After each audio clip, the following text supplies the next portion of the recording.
నాలుగో మాట మాట్లాడుతున్నాడు దేవుడు ఇక్కడ. శిలువ మీద పడుకుతున్న నాలుగో మాట, నా దేవా నా దేవా నన్ను ఎందుకు చేయబడిచితివి. అందుకే దేవుడు మాట్లాడుతున్నాడు ఇక్కడ.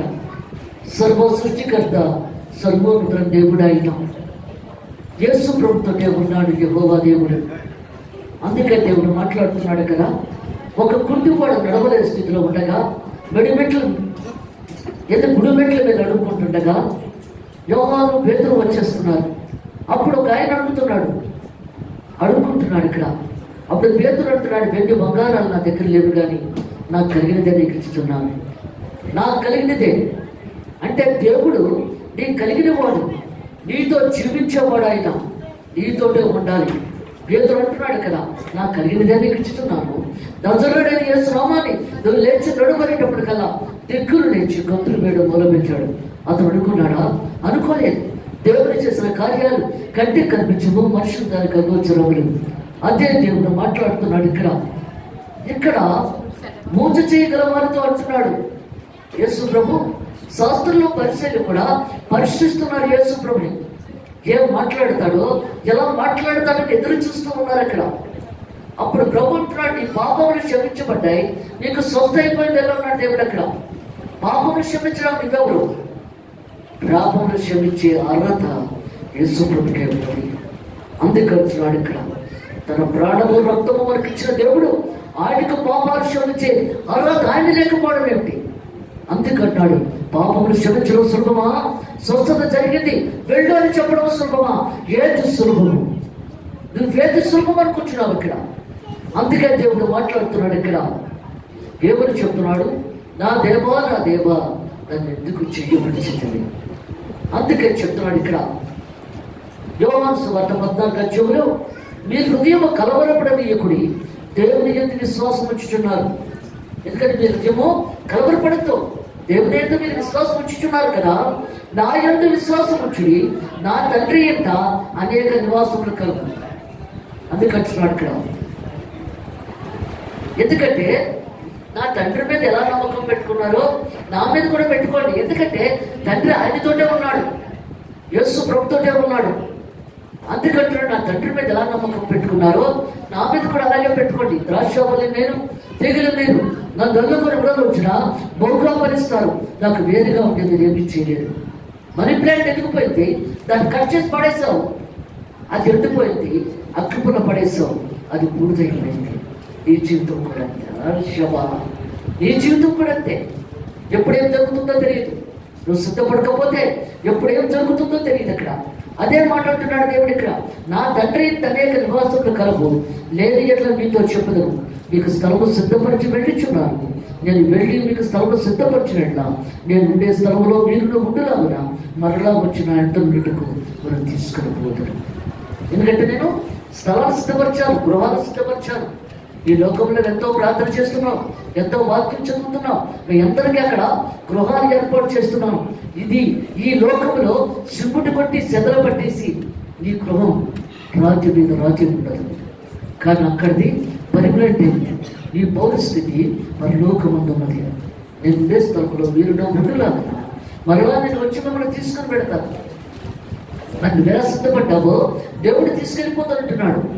అప్పుడు ఇక్కడ అడుగుతున్నాడు ఫిలిప్పు, ప్రభువుని మాకు తండ్రిని మాకు కనవచ్చు, తండ్రిని మాకు చూపించు. ఎప్పుడు తండ్రి తండ్రి అంటాం కదా, తండ్రిని మాకు చూపించు. అప్పుడు అంటున్నాడు యేసు ప్రభు, నన్ను చూస్తున్నారు కదా, నన్ను చూస్తే తండ్రిని చూసినట్టే లెక్క. ఎందుకంటే తండ్రి కుమార పరిశుద్ధాత్మ త్రియేక దేవుడే, ఏకత్వ దేవుడు అయినా. ఎందుకంటే అబ్రాహాము నా తండ్రి అని అంటున్నావు కదా, అబ్రాహాముకున్న వయసు కూడా నీకు లేదు కదా. మరి ఎలాగా అన్నప్పుడు నేను సృష్టి ఆరంభము కాకముందే నేను ఉన్నాను. నేను ఈ లోకంలో ఉన్నాను, సృష్టి ఆరంభము కాకముందే. అందుకంటున్నాడు తండ్రి కుమార పరిశుద్ధాత్మ త్రియేక దేవుడే, ఏకత్వ దేవుడు. ఈ ముగ్గురు నీలో ఉండాలి. అందుకని దేవుడు చెప్తున్నాడు, తండ్రి ఉన్నా లేకపోయినా కుమారుడు పరిశుద్ధాత్మ కంపల్సరీ ఉండాలి. ఎందుకంటే యేసు ప్రభు ద్వారా, పరిశుద్ధాత్మ ద్వారా యేసు ప్రభు వచ్చాడు. అందుకంటే మరియమ్మ అంటుంది కదా, నేను గర్భవతిని కదా, ఇది ఎలా అన్నప్పుడు పరిశుద్ధాత్మ ద్వారా ఉంటున్నాడు యేసు ప్రభు. అందుకని దేవుడు మాట్లాడుతున్నాడు ఇక్కడ. అదే చెప్తున్నాడు. అప్పుడు పిలుపు, ప్రభువా తండ్రిని మాకు కనపరచము, మాకు అంతే చాలని ఆయనతో చెప్పగా, యేసు పిలుపు, నేను ఇంతకాలం నీ ఎంత ఉండినను నీవు నన్ను ఎరగవా? నన్ను చూచిన వాడు తండ్రిని చూచి ఉన్నాడు కనుక తండ్రిని మాకు కనపరచమని ఎలా చెప్పుచున్నావు? ఎలా చెప్తున్నావు? తండ్రి ఎంత నేనుడు, నా ఎంత తండ్రి ఉన్నామని నువ్వు నమ్ముతలేదా? నాలో తండ్రి ఉన్నాడు, నేను ఆయనలో ఉన్నాను. అందుకంటున్నాడు దేవుడు ఇక్కడ. నమ్ముటలేదా? నేను మీతో చెప్పుచున్న మాటలు నా అంతటి నేను చెప్పుటలేదు. తండ్రి నా ఎంత నివసించు తన క్రియలు చేర్చున్నాడు. తండ్రి ఎంత లేనుడు, నా ఎంత తండ్రి ఉన్నామని నమ్ముడి, లేదా ఈ క్రియల నిమిత్తమైనడు నమ్ముడి. అందుకే దేవుడు అంటున్నాడు. తోమ అంటున్నాడు, ప్రభా నువ్వు ఎక్కడికి వెళుతున్నావు అని అడుగుతున్నాడు. అక్కడ నేను ఉండే స్థలం నీకు తెలియదులే, నేనే మార్గము సత్యము జీవము, నా ద్వారా తప్ప ఎవరు పనులకు రాజ్యం ప్రవేశించలేదు. నా మార్గంలో నడవాలంటే నీతిగా బ్రతకాలి, నా మార్గంలో నడవాలంటే నిజాయితీగా బ్రతకాలి, నా మార్గంలో నడవాలంటే మంచిగా బ్రతకాలి. మనం ఎలా బ్రతుకుతున్నాం ఒక్కసారి ఆలోచించుకోవాలి. అదే మాట దేవుడు ఇక్కడ మాట్లాడుతున్నాడు.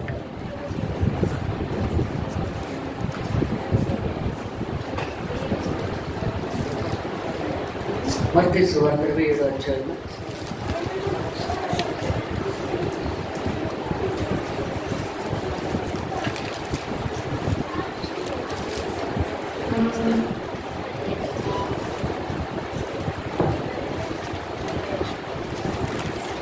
46వ వచనం.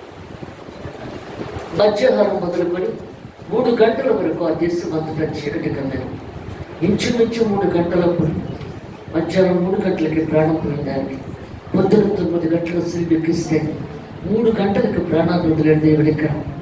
ఎందుకంటే ఊరంతా సృష్టి యావత్తు కూడా చీకటైపోయింది. అందుకంటున్నాడు, దేశం అంతటిలో చీకటి కమ్మెను. ఇంచుమించు 3 గంటలప్పుడు యేసు ఏలీ ఏలీ లామా శబ్దాన్ని నాని బిగ్గరగా కేక వేశాను. ఆ మాటకు నా దేవా నన్ను ఎందుకు చెయ్యబడుతుంది అర్థం. ఎందుకంటే యెహోవా దేవుడు యేసు ప్రభులోనే ఉన్నాడు. ఆయనతోటి ఉన్నాం వల్ల యేసు ప్రభుకి ఏ బాధ అనిపించేది కాదు, అన్ని తండ్రి చూసుకునేవాడు. అందువల్ల ఇక్కడ విడిచి ఆయన యేసు ప్రభు నుంచి బయటకు వచ్చేపోతే కుదరదు, వచ్చేస్తేనే చనిపోతాడు. అక్కడ చనిపోతేనే మరణశాసనం రద్దు అవుతుంది. మరణశాసనం రాసిన వాడు మరణిస్తేనే తప్ప ఆ మరణశాసనం రద్దు కాదు. అది రద్దు అవ్వాలంటే యేసు ప్రభు చనిపోవాలి. మనుషుడు ఎలా చనిపోయాడో మానవుడు అంతకన్నా భయంకరంగా చనిపోతున్నాడు. ఇక్కడ చనిపోవాలి. అక్కడ చనిపోతేనే ఆ సృష్టికి అర్థం. అందుకే యెహోవా మాట అక్కడ మంచిగా అవుతుంది. అందుకు చనిపోవాలి. కాబట్టి యేసు ప్రభు నుంచి బయటకు వచ్చేసాడు యెహోవా దేవుడు. వచ్చేసి వెనక్కి తిరిగి నిలబడ్డాడు. అప్పుడు అంటున్నాడు, నా దేవా నన్ను ఎందుకు చేయవలసింది, నన్ను వదిలేస్తుంది, ఇక్కడ నాకు అయిపోయింది. అందుకంటున్నాడు, నువ్వు కూడా నీ చెయ్యి వదిలిపెట్టకుండా చూసుకో. దేవుడు నీ చెయ్యి పట్టుకొని ఉండేలా చూసుకో. ప్రాంతంలో వాక్యంలో ఉంటే ఆయన చెయ్యి విడిచిపెట్టాడు. నీ చెయ్య నీతోటే ఉంటాడు ఆయన. నీ కుటుంబము, నీ భర్త, నీ బిడ్డలు ఎవరు కూడా నీ చెయ్యి పట్టుకోరు. ఎప్పుడూ వృద్ధాప్యులకు వచ్చేటప్పటికి అందరూ వదిలేస్తారు. దేవుడు ఒక్కడే నుంచి పట్టుకొని ఉంటాడు ఆయన. అందుకే ఆయన్ని వదిలిపెట్టకు, ఆయనతో జీవించు. ఆహా